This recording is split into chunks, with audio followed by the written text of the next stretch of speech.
there, fellow adventurers. I'm Eric. And I'm Ian. And this is the Philomythia podcast, your one-stop shop for all things D&D. So, what are you thinking we're talking about today, Eric? Today we're talking about table manners. And not go ahead. Yeah. What? Yeah. You know where I was going. Do it. Like how to drink your drink properly at the dinner table and use the silverware and stuff? Yes. Yeah, I thought so. But also, if you were playing D&D while you were eating dinner, and how you could be a kinder, gentler person while you were playing. Like, I see. So as a player, what you're As a talking. player. Oh. But minus the dinner. Oh, but I eat dinner all the time while we're playing. That's true. I usually, when I listen to the recordings, I know when you're eating. I'm like, oh, Ian's eating dinner. That's so true. Yeah. I noticed something odd on the Monday campaign. I don't usually eat when I DM. Right. But I was like, I'm snacky, so I was eating Doritos. And some of my players would like start describing what they were doing. I'm like, delicious chips. Wait, I'm supposed to be listening. What did they say? Shit. I was able to catch up, but still. Nice. Were they actually Doritos? They were actually Doritos because Doritos were on sale. Nice. What Other flavor? chips are a bit expensive right now. Like, what's expensive? Tell me, just to give me a... So, there were chips that I would buy, let's say Sun Chips, small bags. Yeah. They were like, I mean, they could be as cheap as like $1.50, $2. Right. They're like $5 now. Oh. Yeah, so some stuff has jumped. Big. That's a big jump. Big jump, yeah. Well, that's the economy right now. that's the economy. So I buy cheaper chips so then I can buy expensive D&D books instead. You got to make a sacrifice somewhere. And I think that's, that's good.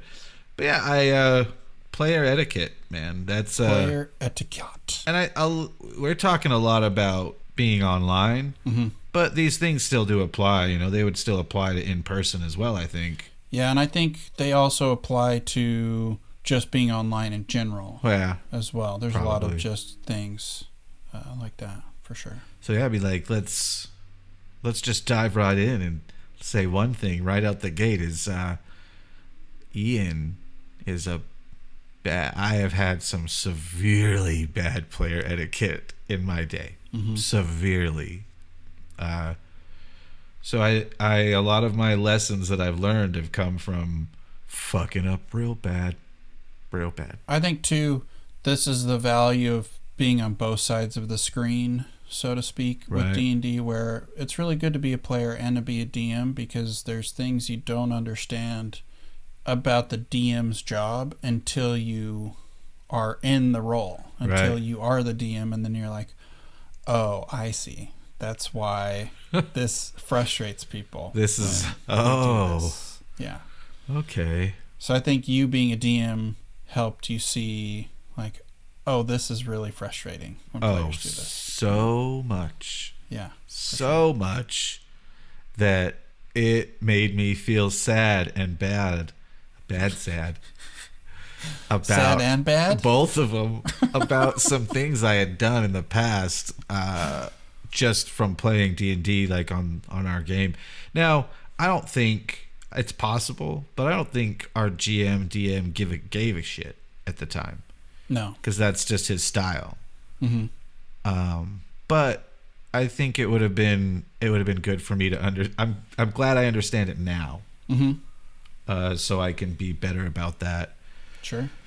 Type of stuff as a player, because it's, let's like take one example. Let's have you give us something that's a player etiquette thing. Well, let's talk about the elephant in the room. Oh, okay. It's the one that you're going to deal with on any online setting, and that's crosstalk. Oh. That to me is one of the biggest, as a DM, that can be like your biggest frustration, is if you have 3 people trying to talk at the same time. It can be really bad. And one of the reasons why I think is because there's like a half a second delay between most people's feeds. Yeah. So you saying something isn't going to be received by the other party for about half a second after you intend it. you know. And I have to deal with the same thing when I teach lessons online too, where like there can be not crosstalk, but information getting relayed at the right time. Right. It makes a bigger deal than you would think. You know, half a second, what's the big deal? You know, it ruins the flow very quickly if it's when you start saying things. You know, it's hard though. I mean, it's hard to negotiate that delay, because sometimes I'll think you've stopped talking when all you've done is put a comma and you're about to continue. I think you've stopped, so I start talking. You've already started. So then the two things collide, and then it comes like, who stops? Right. Who's going to stop talking right now? I think part of it that would be helpful, if you have two screens, this seems more realistic, but when I'm DMing, my zoom is as small as can be. I can see everybody's faces, but it's really small, so I can see Roll20 and my notes and all that. And a lot of it can be solved by just looking at the person who's talking like you're supposed to. Right. And seeing you, there's usually a body language thing you can see when, okay, they're wrapping up. Rather than like, I know if Ian's still going, he may pause for 30 seconds, but he'll be looking up at the ceiling because he's accessing the deep information. So it's like, okay, just let him go. He's still talking. So there are signs that we've, as humans, we use to have conversation keep flowing that are kind of sabotaged, probably unintentionally, just by the digital platform that we find ourselves using all the time now. Oh, absolutely. And that's to extend on the crosstalk. There's another aspect of crosstalk that can happen where you have a group of people and you're trying to engage one of them with something that's going on, and then there might be a little lull for a second while you look something up or while they are, and then one of the other players will talk about something outside of game to another player on Zoom and say, oh man, did you check out that video game? Right in that moment. And that, I think, is another crosstalk thing that it's hard. Again, it's a navigational thing where that moment you just ruined the whole flow, because now there's a new thing happening. And the two people could have been ready at that exact moment where you like started talking. Right. And now the whole, like, it just, you're trying to stack things in a certain way to create, to draw people in when you're playing this. I think part of it that players don't consider is that as a DM, you're always looking for moments to let everybody in the party shine. So there may be Clarence, who's been really quiet for 2 hours, and you finally find this little spot to let them shine, and then Billy suddenly jams his word salad into the mix and ruins that moment for that player. Right. So I have it in terms of just interrupting others and not waiting for your turn to speak, which is frankly really hard when there's like 10 people on the Zoom and it's Friday night and you all want to cut loose and talk with your friends. Absolutely. Which is why a pregame is really great and not really practical, but if everybody can hang out for like a half hour before, it's much better for flow because everyone can let off their verbal steam, so to speak. But not realistic if you're an adult. Sorry, I'm done. Go ahead. No, and it's brutal when people, like some people can make it to the like, if you have a time set for like, hey, this is when we hang out, come hang out if you want to hang out. Here's when we start playing. And they show up when it's time to start playing and they want to talk. Right. Even though the time for talking was the last however long you'd set. Yeah. And they're like, oh, well, I couldn't make it to that. The kind person in me wants to be like, oh, it's fine then. Let's chat a little while. But the Ian that will always come to the front, because that's just me, is going to be like, well, then I guess you should have fucking been here. Right. Jesus. Well, I had this and I had this. Yeah. Yeah.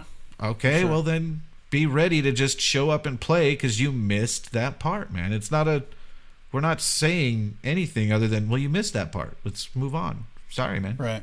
Let's have some fun. Let's play. For me, it does get frustrating when you're like, okay, you have an hour to hang out, and then we're going to wait another half hour. So we're going to start at 30 minutes after. That can be frustrating. But really, my strategic brain is like, you know what? Some of our friends are always going to come in and want to shoot the shit. So I might as well, as a DM, secretly plan that as like, oh, the first 20 minutes we're not playing. I'm going to let everybody blabble and yada, yada, yada. And then we'll get into it. That's really the smart thing to do, because you're using how people are actually acting instead of trying to get them to conform to your schedule that no one gives a shit about. True. Nobody cares. Yeah, so true.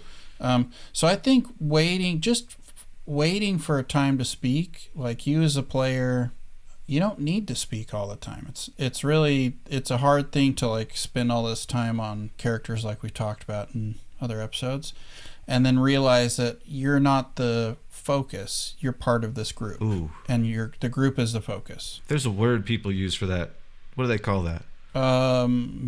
Protagonist syndrome or main character syndrome. Main character syndrome is what I've heard. Yeah. And we're all victims of it, and that's fine, because that's why you play, because you want to be this other character. You're not intentionally building a supporting character, although that sounds like an amazing experiment. Like, I'm going to build my character as like a supporting actor type role. Like, just see what happens.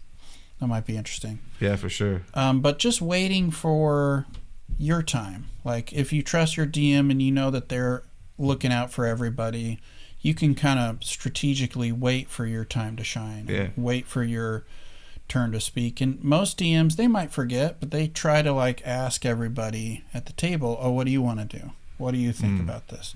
So they will get to you.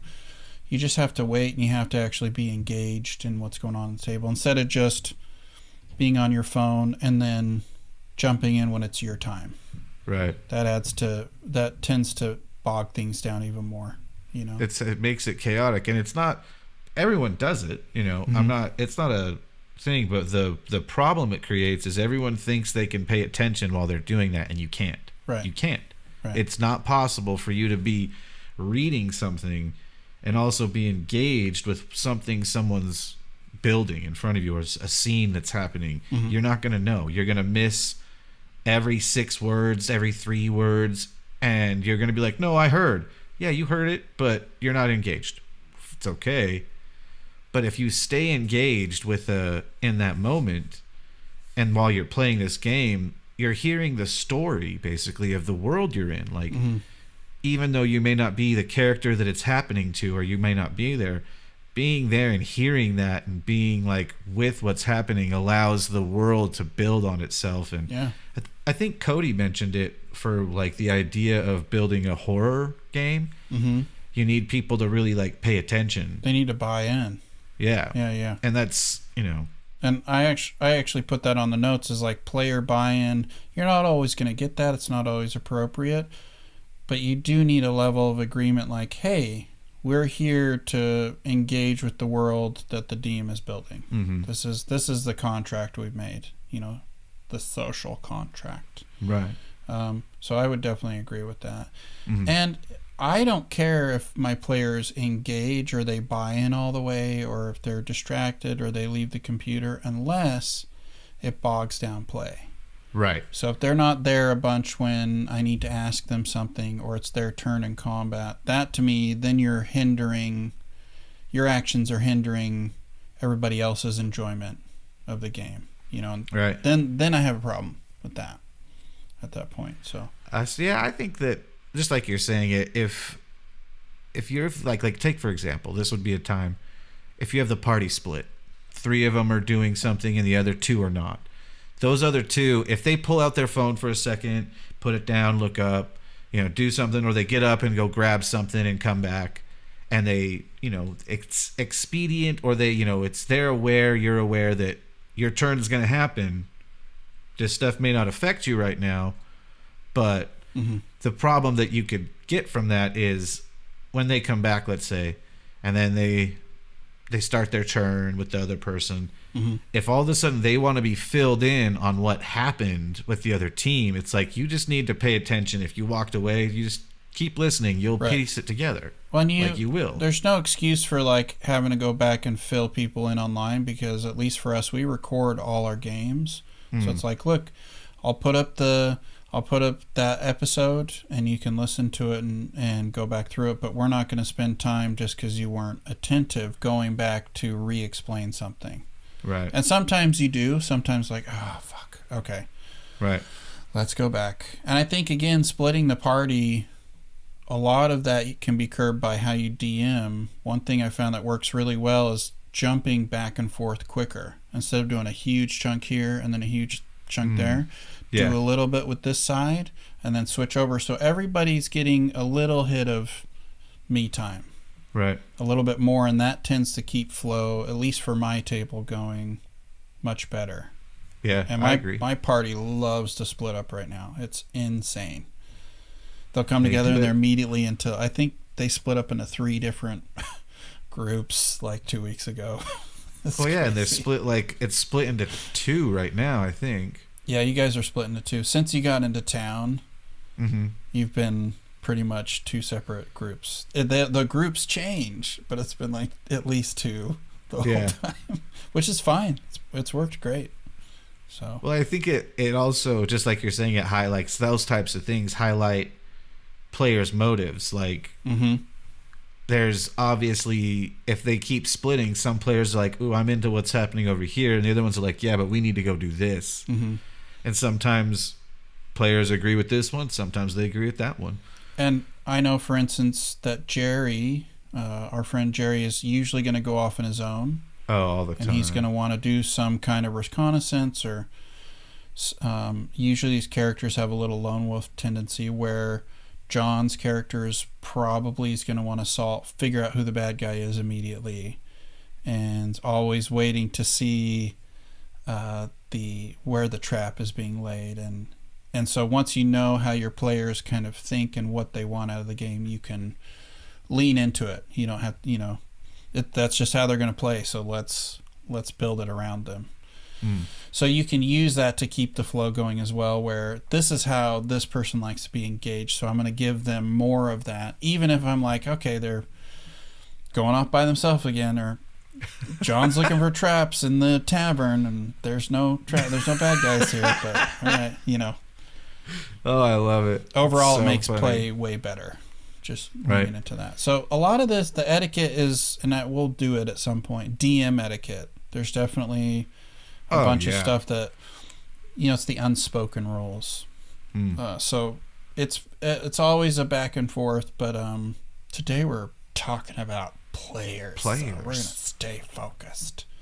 Along with the crosstalk, I would say, is players not planning what they're going to do in combat outside of their turn.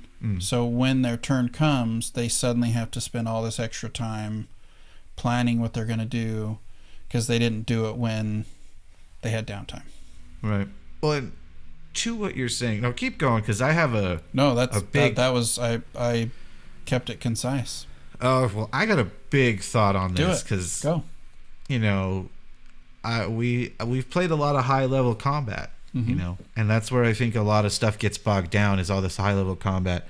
And the thing that I hear a lot, that I've heard a lot in combat is, oh wait, because the battlefield changed, since I planned what I was gonna do. That guy went over there, and now we found this out, and now we found this out. That's okay.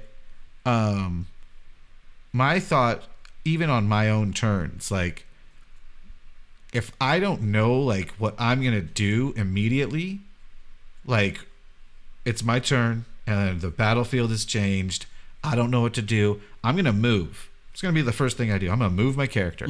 Oh, I'm already engaged in combat, I'm gonna attack with something right now, this one, that, I'm gonna hit him with that.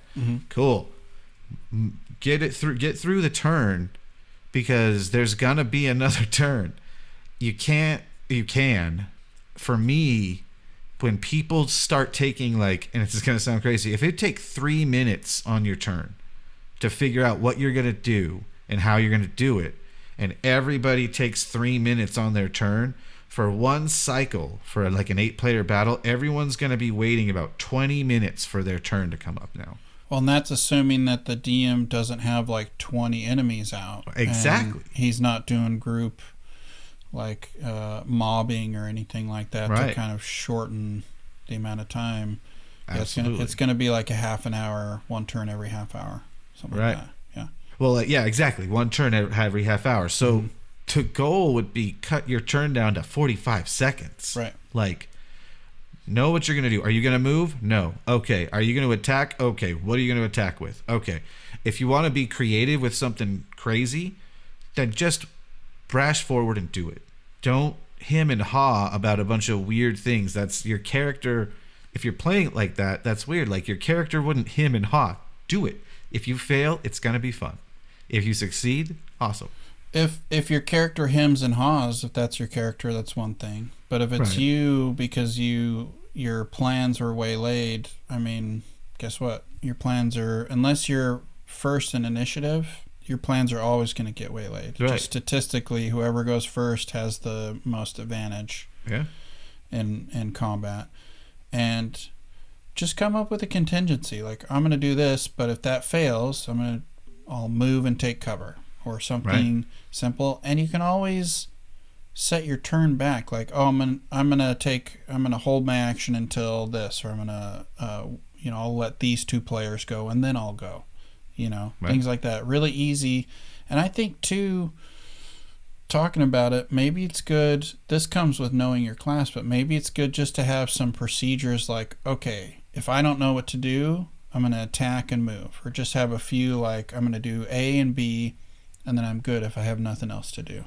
Right. Just have like a list of 3 things you can do. And unless you're a high-level caster, you probably don't have tons and tons of stuff you can do. It's more like barbarian forgetting if you're raging, or like I see a lot of players where they don't really know what their stuff does. They should be more familiar with it in terms of game flow.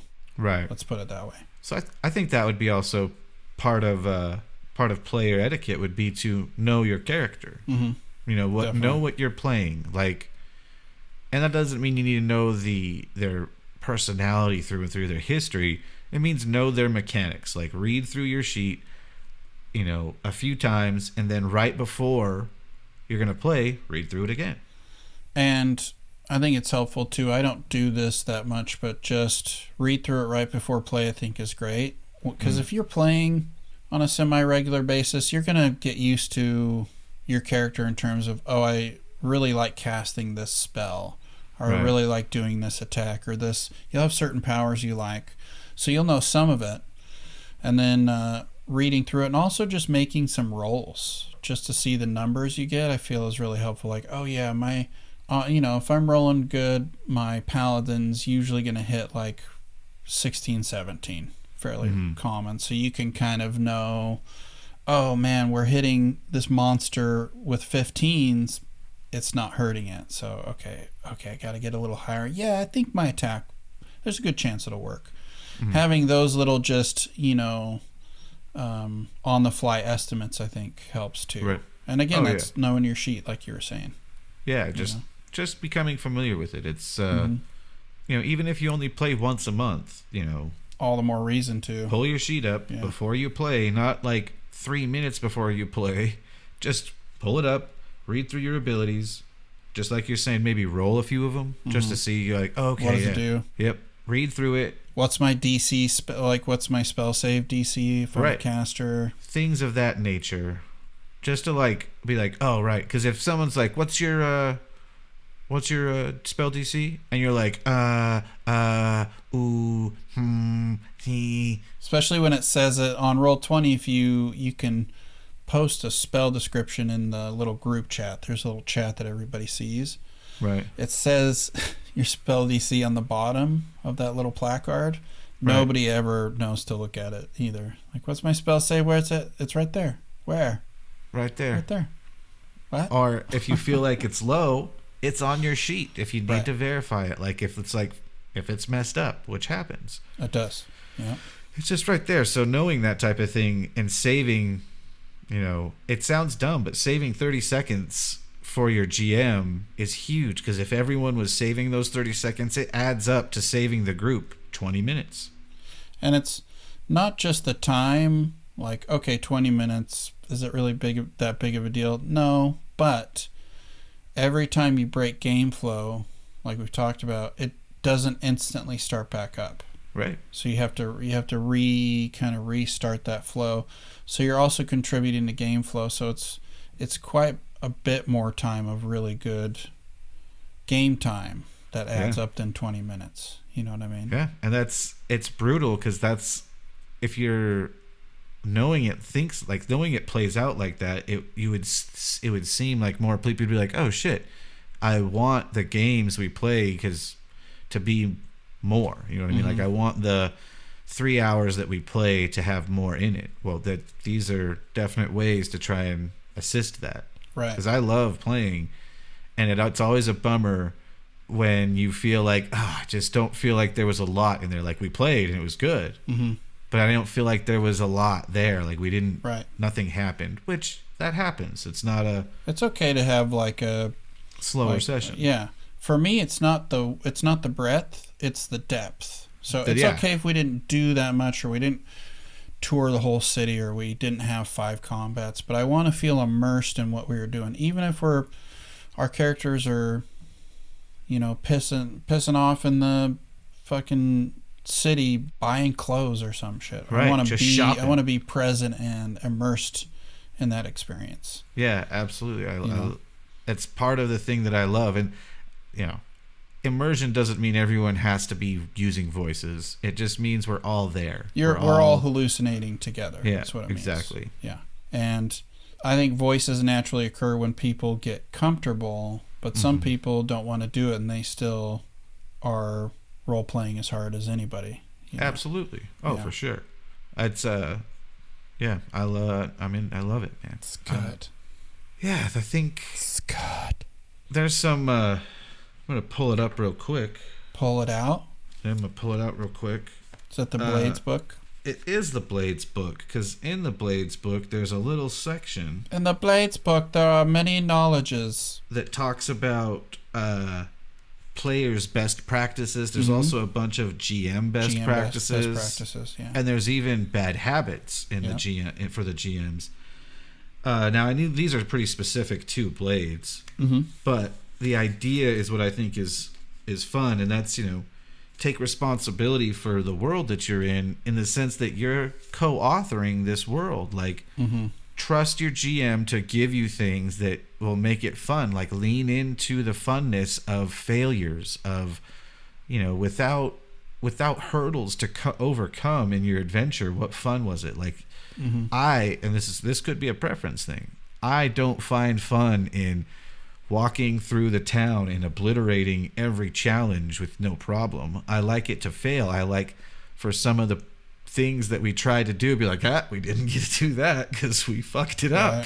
Right. So I love that feeling of, because that's to me, that's what it would feel like in an adventure. Like, not everything's going to go your way. And if it did, what kind of adventure is that? Where is that going to lead you? What path? Right. And that's just life. I mean, that's the only type of like situations we as humans know is like, oh, you try to do a thing and then you have setbacks and you need to figure out how to get around that setback, and then the thing grows if you keep doing it, and then you have bigger setbacks, and that's every story ever has some kind of conflict in it. Butts. Yep. I had a burp stuck in there. It was like, I can't. Our old decrepit bodies can't function no more. Let's hear. So I named that one without taking responsibility, being co-author of the story you're in. So I think that's also part of matching tone of the. That's campaign. What I was gonna say. That's part of that. And along with like player buy-in, like if you're playing, the most obvious example is like if you're playing a horror game, you want to build characters and be in the world the same way that the DM is going to be there. And you want to build this world together and create that tone, that feel of the campaign, that vibe together. Because if you're trying to DM a game and your players don't care. It's not a game they really, it's whether you play or not is not an issue for them. They have no caring either way. It's not going to be fun at all. It's going to suck. Yeah. And so having a successful campaign really, I feel like matching the tone and buy-in is huge for flow and immersion and all these things that we like. Yeah. If you create like an adventure or campaign, label it whatever you want, and it needs heroes. Like it needs these mighty good heroes, if you will. Mm-hmm. If you create an asshole character that doesn't want to help anybody, that's going to be pretty contrast to this heroic thing that the GM's trying to make. Now, again, communication can overcome these things, but it has to do with matching tone. So communicating with your GM would be able to find a way for you to exist in that world with that, but there would, you'd need to adjust things. So yeah, definitely. Matching tone is, as we always find out, it always comes down to communication. Yeah, absolutely. Well, and at least for me, as I just discovered, a lot of the heavy lifting of that can be set by having a good zero session. Right. Like talking about the expectations, making sure everyone is on the same page and they all want to engage in the same style of play, even if it's not their favorite. And I think matching tone, you can really see that if you play Blades in the Dark, because that is the place where you're encouraged to build like super selfish asshole characters that will betray each other and murder everyone and do nefarious things that wouldn't work at all in the context of, say, D&D. Right. So that to me is a big one. And like you said, a lot of it is everyone communicating and everyone knowing what they're walking into. One thing with the DM side of etiquette, I think, is assuming everyone knows what you mean when you're like, hey, I want to play this, year-long campaign, this D&D campaign. A lot of times as DMs, we see in our mind's eye what that's going to be, but we don't really share the details of what what we mean by that. So I think on the DM side, you set the precedent for what that buy-in and the tone is going to be. I want to do a horror game. You guys with me? No, we want to do sci-fi. What about sci-fi horror? Cool. You solved it before you started, Right. That's similar to that little not tiny, but the 3-person one we're doing. Telling you guys, I'm thinking of running it like in the area you're in, having that like very Gaelic type of vibe. I'm going to stop you really quick because I know we're going to get comments about this. Let's just, we're kind of talking around our games. Let's just tell everybody, because we have some new games since we've done just a me and you episode last. That's true. We have some different games coming up and things have wrapped and stuff. So well, my Forged game ended a little while ago. And I'm starting a small 3-person once a month world we're going to do Saltmarsh, but I'm going to kind of flavor it just a little bit different. And we're still running what it is. There's just some flavored things that I'm changing about it. Still keeping what the arcs kind of do, adding a few fun arcs to see if people like this little thing I made together, or having trying to GM a small party in a prefab type thing. And I said to my crew, hey, are you cool if I flavor this kind of Gaelic, like it has that kind of Celtish feel rather than the swampy thing they have, it being this much more, Irish or Scottish Celtic swamp type thing. So Ian's doing that, and then I'm still doing my Monday campaign, which is every other week. And then on Fridays, I am going to be running the Sunless Citadel adventure, which is a classic. I think it was the first adventure published for 3rd edition. And I actually have the original adventure too. So we're using the 5th edition version, but I'm referencing to the old one. And so we did our 0 session character creation, and I'm doing what I call character sessions, which is all the characters get to have a little series of vignettes where they get to role play through some of their history, and it really helps frame what their characters are like, and they get to step in their skin a little bit. Yeah. So we're starting next week, I think, is first session. Yeah. So, yeah. It's exciting. It's going to be fun. The reason even bringing these up is we're implementing these new things that we've discovered that seem to help the overall planning of the campaigns, and just like we said, trying to stop a lot of the etiquette things that can happen in that, like establishing the groundwork on that first thing. Which I thought it was great, man. What, the 0 session?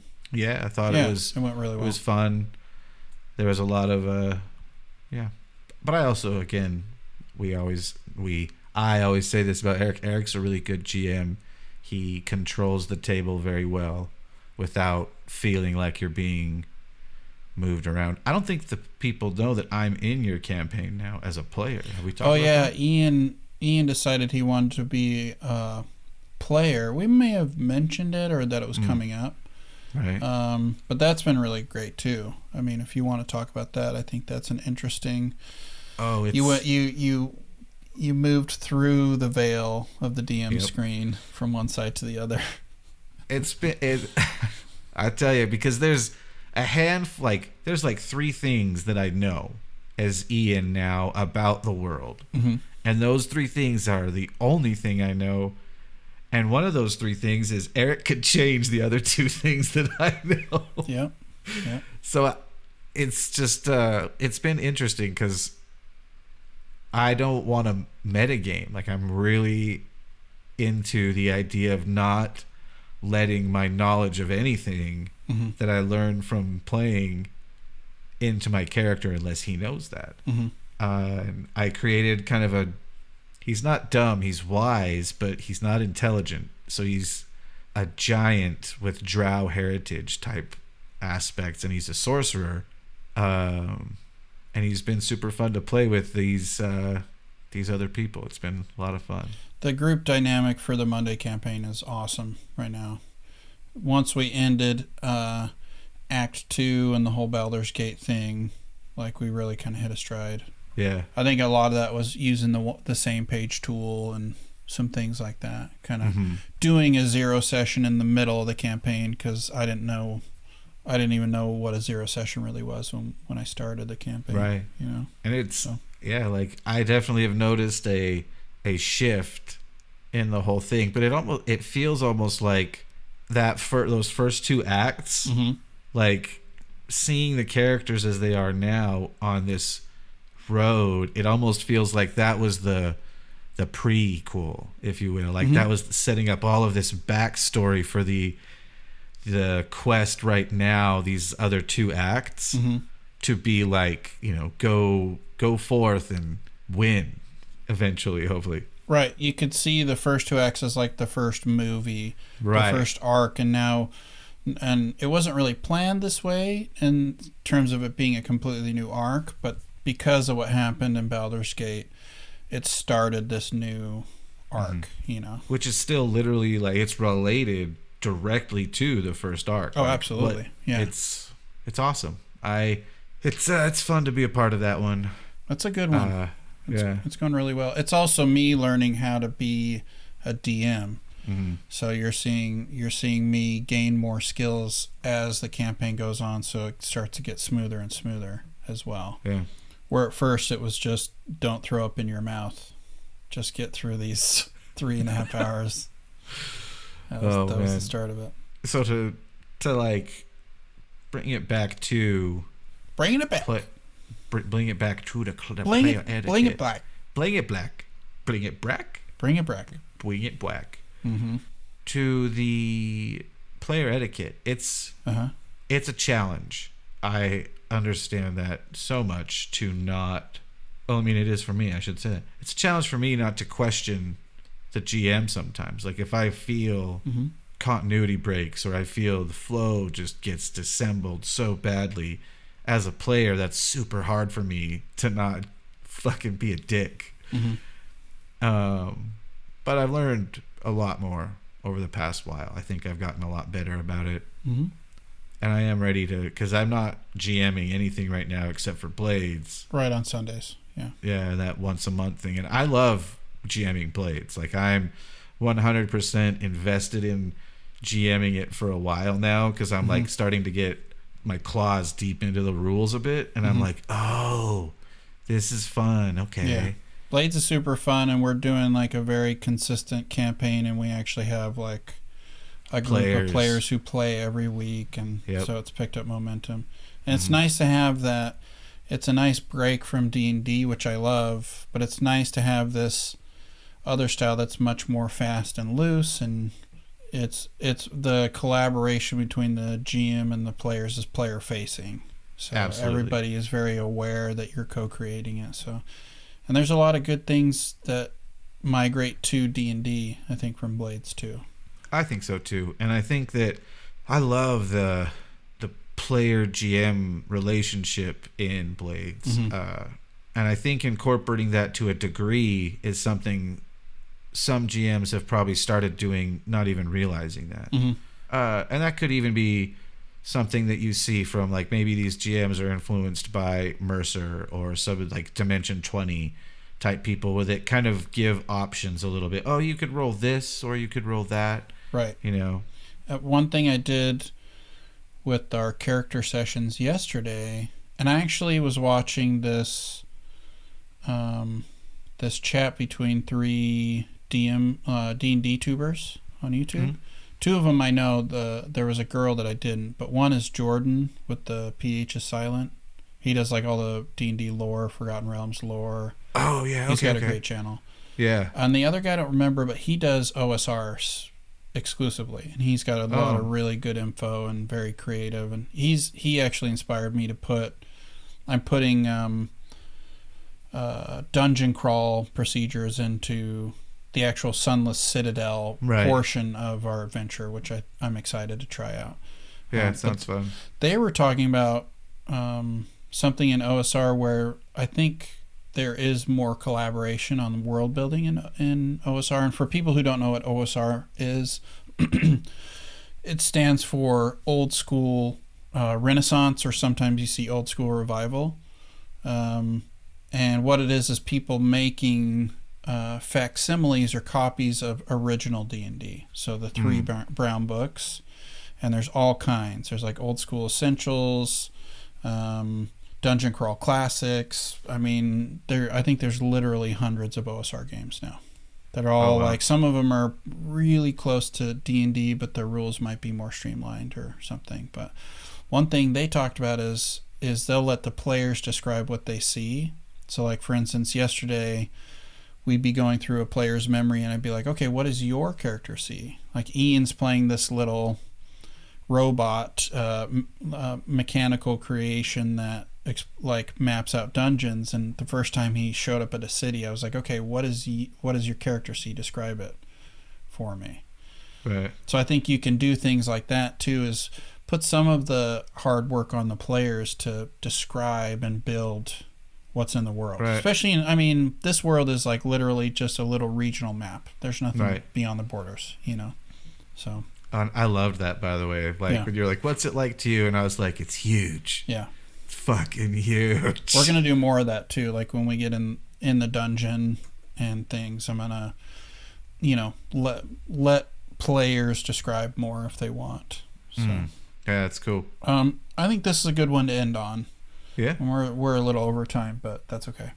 Is one thing I've been thinking a lot as a DM, and I think this is probably more than just player etiquette, something again everybody has to buy in on, but is cultivating teamwork. I feel like D&D sings when everybody's kind of invested in doing the same stuff. And it's fine if people want to break off and do their own things, but I feel like D&D works really well when everybody's kind of creating this little friendship family, and they're all wanting to kind of explore things together. Right. It works really well. Right. And I think that also creates a certain attitude at the table where you know, if you're all on the same team, it's cool if Susan's taking her turn and you're not doing anything because you're all working towards the same goals, whatever that is, destroying Vecna or getting the treasure, or, you know, recruiting the goblin to your team, or whatever it happens to be.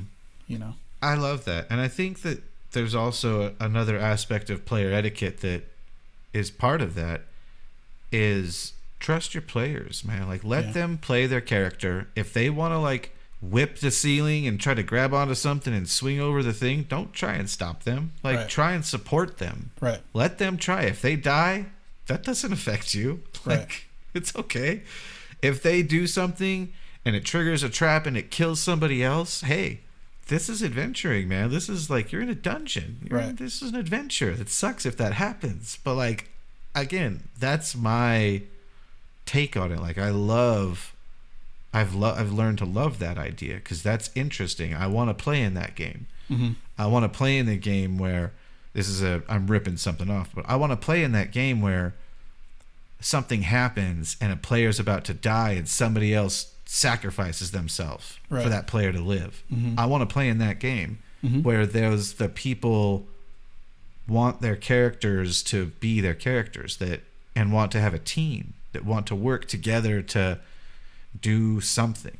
Right. You know, I love that. Yeah, I think that's good thoughts right there. And I'm going to steal something from Victor Wooten, who's like, I think he's the greatest bass player of all time, personally. There's other people who disagree, but he's phenomenal. And he's an incredible just teacher. With music, he talks about asking yourself this question, like, how can I make music better? And I think as players and DMs, a question we should keep in the back of our mind is like, how can I make this game better? How can I make this session better? Like, what can I do to add to it instead of taking away? Right. You know, which is it's not where my head is most of the time, but that's something I want to think about more. Me too. How does that affect your actions and all that? So, and sometimes to add, you just need to shut up, let people do what they're doing. Sometimes you don't. Sometimes you drop the penny and you get a pickle. Sometimes you don't. I think that's the ending thought right there. Is sometimes you drop a penny and you get a pickle, and sometimes you don't. Sometimes you don't. Sometimes you don't. Stay sweaty. Stay sweaty.